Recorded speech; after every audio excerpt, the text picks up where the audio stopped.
Why does Bill Gates have so much money? Because he earned more money than he spent. Why did basketball team X win the big game? Because they scored more points than team Y. God damn it, Pete. Why are you fat? The typical answer is that more calories went in than out of Pete's body. The responses to these four questions aren't technically wrong, but they're not helpful. Calorie counting may induce weight loss, but why would you care about that? Losing 10 pounds is great, but wouldn't you want to know where that 10 pounds came from? Was it bone, muscle, or fat? Then if it's fat, which is what most of us would want to lose, is it subcutaneous fat or visceral fat? Pediatric endocrinologist Robert Lustig points out in his book Fat Chance that several studies show that the amount of subcutaneous fat you have, the fat under your skin, correlates with increased longevity. Whereas visceral fat, the fat around your organs that gives you a big belly, promotes inflammation and causes several health detriments, meaning the difference between dying early in your 50s or living into your 80s or longer. A pound of fat being 3,500 calories is usually the piece of data we're provided with to help us create our weight loss goals. For example, if you create a deficit of 500 calories per day, then in a week you will lose a pound of fat. But why would the body choose to discard fat first when you restrict calories? Decreasing your energy intake is interpreted by your body as you being in a situation where less energy, food, is available. Thus, it will do what it can to keep the stored energy it has and slow down processes that spend energy. Muscle is a relatively energy expensive tissue, while one of fat's functions is to serve as a place for energy storage. So the body would want to preserve the fat and break down the muscle to conserve as much energy as it can. And that's what it does.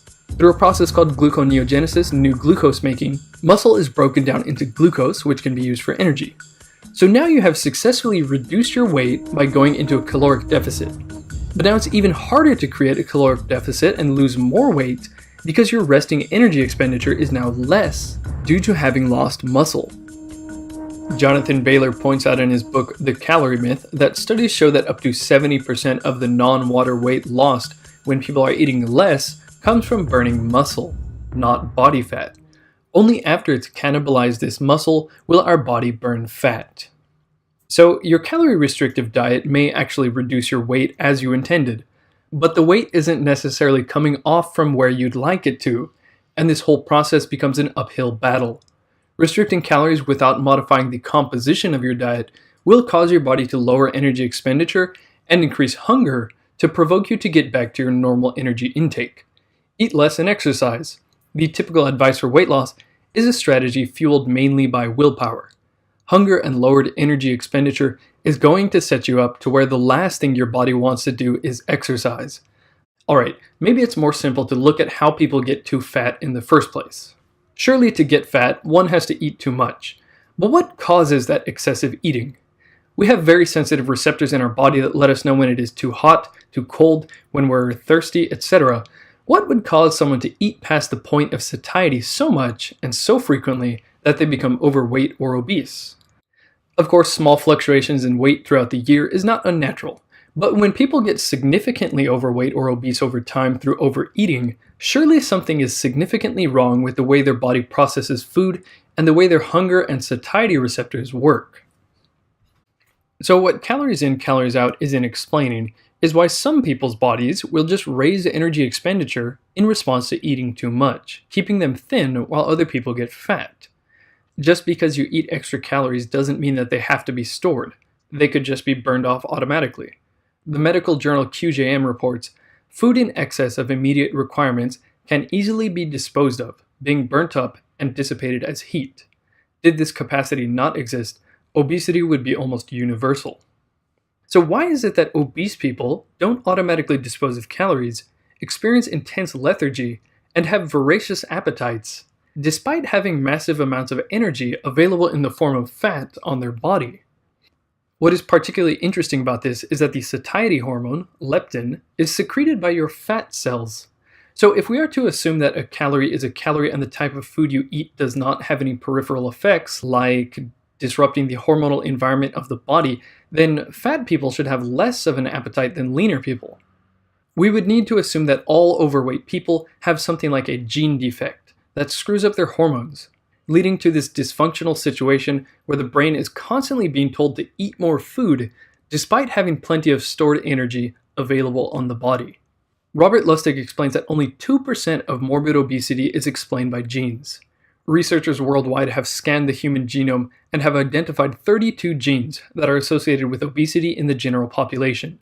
Altogether, these genes explain a total of 9% of obesity. And even if one person had every single bad gene variation, it would account for only 22 pounds, hardly enough to explain our current obesity pandemic. So when people get fat, they are, of course, for some reason or another, taking in more calories than they need to. But their body, for some reason, chooses to use nearly all of these extra calories for body fat accumulation, even at the expense of muscle. And I always had it in my head that the morbidly obese were probably pretty well muscled underneath all that because effectively they're lifting weights all the time. But it's not the case. Their muscles are extraordinarily atrophied.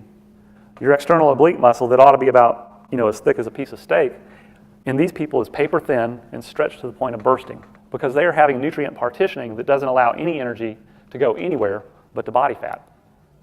So they are literally starving inside an encasement of blubber. A good example for understanding why the body uses calories in different ways is puberty. During puberty, young men and women develop bigger appetites, and that extra energy is put towards developing things like sex organs and making the body larger in general. But young men put on a lot of muscle during this phase, whereas young women put on more fat.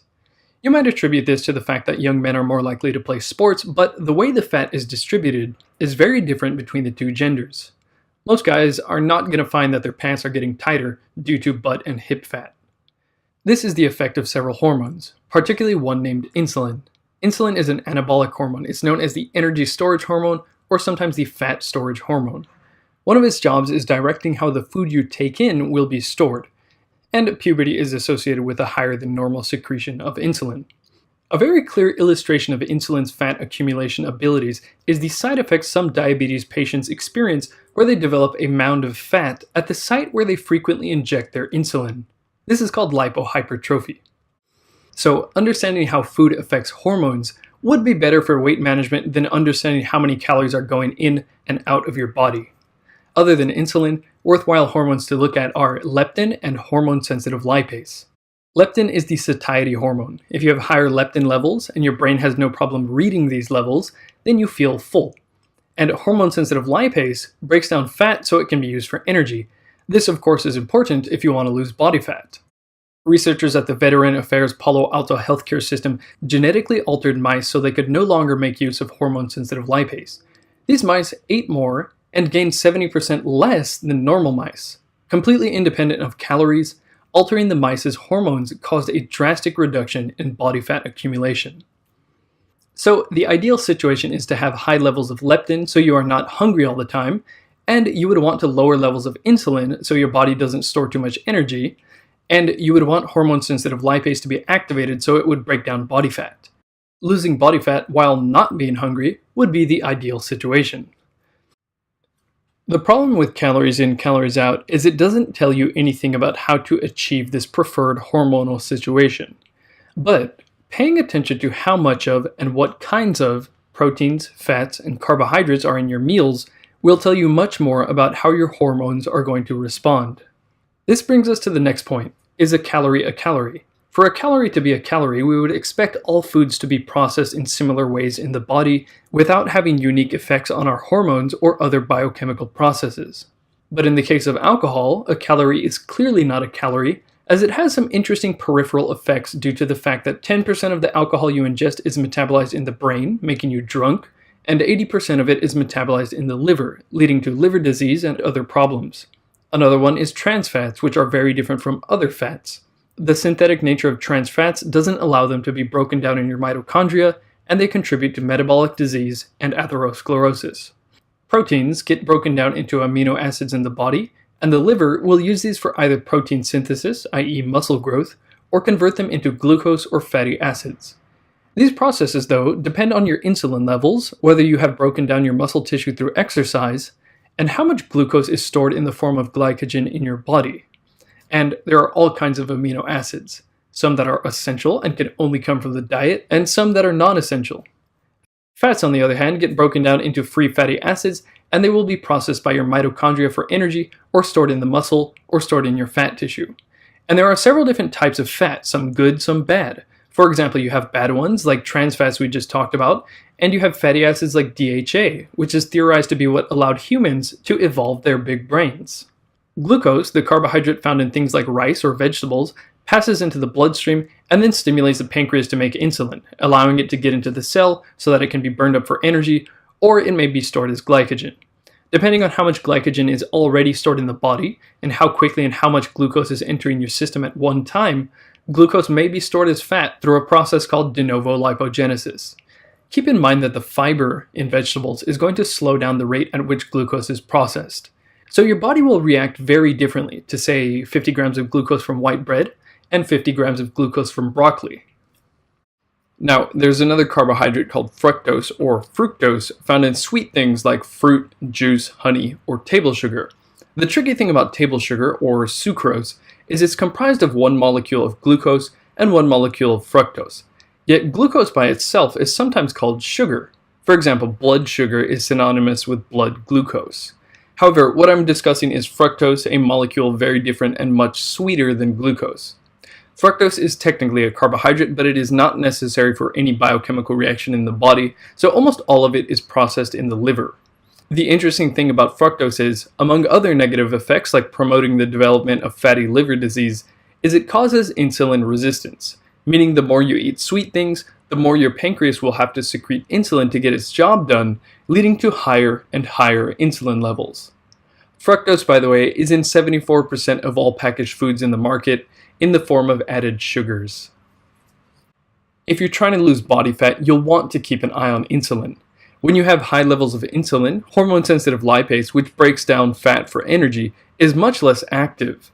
In this case, if you haven't eaten for a couple hours, you start to get really hungry because you can't actually use any of that fat on your body for energy. So your body fat continues to stick around and you feel pretty crappy. Another reason behind the hunger is that high levels of insulin block your brain from seeing the leptin signal. You become resistant to leptin. Leptin, again, is the satiety hormone. This is how eating too many things like packaged foods or refined carbohydrates that spike insulin levels can cause people to be hungry and lethargic despite having so much energy stored on their body as fat. So yes, Pete is fat because he ate too much, clearly. I'm not fat. But the reason he ate too much has to do with his hormones. A calorie is a calorie in the way a gram of money is a gram of money. A kilogram of $100 bills is going to affect your bank account much differently than a kilogram of 1 yen Japanese coins. For some people, calories have worked as a decent rule of thumb for them. But tracking the macronutrient composition of your food is going to give you much more insight into how your food is affecting your body than just calories. There's still a lot more to be said about macronutrients, but you can notice their effects pretty quickly if you pay attention. Does a breakfast high in fructose and glucose like orange juice and a big bowl of cereal with flavored yogurt leave you feeling hungry and tired by the time you get to work? And does a meal high in good fat, protein, and fiber like salmon, eggs, and vegetables make you feel any different?